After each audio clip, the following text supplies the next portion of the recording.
Praise the lord. యేసు రక్తమే జయము. మన రక్షకుడు మన విమోచకుడైన యేసుక్రీస్తు పరిశుద్ధ నామములో అందరికీ వందనాలు. చిన్న ప్రార్థన ద్వారా ఈ ఉదయకాల వాక్యదానం చేసుకుందాము. పరిశుద్ధుడ మహాగణుడైన దేవ యేసయ్య, నాయన మీకే వేలాది వందనములు, కృతజ్ఞత స్తుతి స్తోత్రం చెల్లించుకుంటున్నాను. దేవ ఉదయకాలం ప్రభు వాక్య భాగం ధ్యానిస్తుండగా వాక్య భాగం మాకు అర్థమవులు సహాయం చేసి మీ కృపలో బలపరిచి మీకు మాదిరిగా మమ్మల్ని నడిపించమని ఈ చిన్న ప్రార్థన ప్రభు యేసుక్రీస్తు పరిశుద్ధ నామములో అడిగి వేడుకుంటున్నాను తండ్రి. Amen amen. తెస్సలోనికీయులకు రాసిన 2వ పత్రిక 2వ అధ్యాయము 13వ వచనము. ప్రభు వలన ప్రేమింపబడిన సహోదరులారా, ఆత్మ మిమ్మల్ని పరిశుద్ధపరచుట వలన మీరు సత్యమును నమ్మట వలన రక్షణ పొందుటకు దేవుడు ఆది నుండి మిమ్మల్ని ఏర్పరచుకొనెను గనక మేము మిమ్మల్ని బట్టి ఎల్లప్పుడూ దేవునికి కృతజ్ఞతాస్తుతులు చెల్లింపబద్ధులమై ఉన్నాము. ఆమె. దేవుడి వాక్య భాగం దీవించును గాక.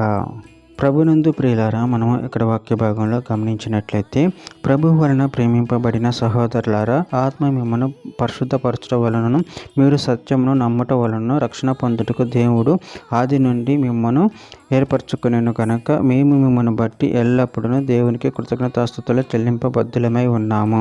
అదేవిధంగా వాక్య భాగంలో గమనించినట్లయితే తెస్సలోనికీయులకు రాసిన 2వ పత్రిక 1వ అధ్యాయం 3వ వచనం, సహోదరులారా, మేము ఎల్లప్పుడూ మిమ్మల్ని గూర్చి దేవునికి కృతజ్ఞతాస్తుతులు చెల్లించుటకు బద్ధులమై ఉన్నాము. ఇది యుక్తమే.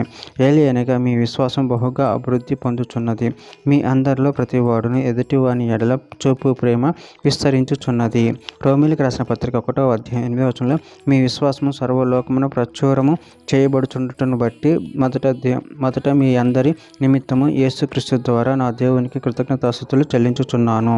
ఇర్మీయా గ్రంథం 31వ అధ్యాయం 3వ వచనంలో, చాలా కాలం క్రిందట యెహోవా నాకు ప్రత్యక్షం ఇట్లనెను, శాశ్వతమైన ప్రేమతో నేను నిన్ను ప్రేమించుచున్నాను గనుక ఏడవక నీ ఎడల కృప చూపుచున్నాను.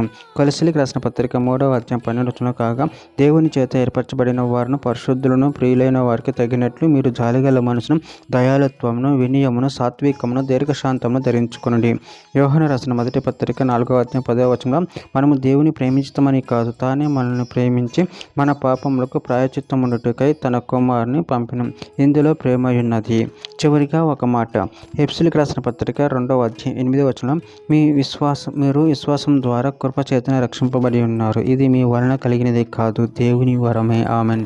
దేవుని వాక్య భాగం దీవించగాక. చిన్న ప్రార్థన చేసుకుందాము. పరిశుద్ధుడ మహాగణుడైన దేవ యేసయ్య, మీరు ఇచ్చిన వాక్యాన్ని బట్టి ప్రభు కృతజ్ఞతలు చెల్లించుకుంటాను. దేవ మీరే మమ్మల్ని ప్రేమించుతారు. అందుని బట్టి ప్రభు కృతజ్ఞతలు చెల్లించుకుంటూ మీ ప్రేమ కృపలు మమ్మల్ని నిరంతరం కాచి కాపాడమని ఈ చిన్న ప్రార్థన యేసుక్రీస్తు పరిశుద్ధ నామములో అడిగి వేడుకుంటున్నాను తండ్రి. ఆమెన్.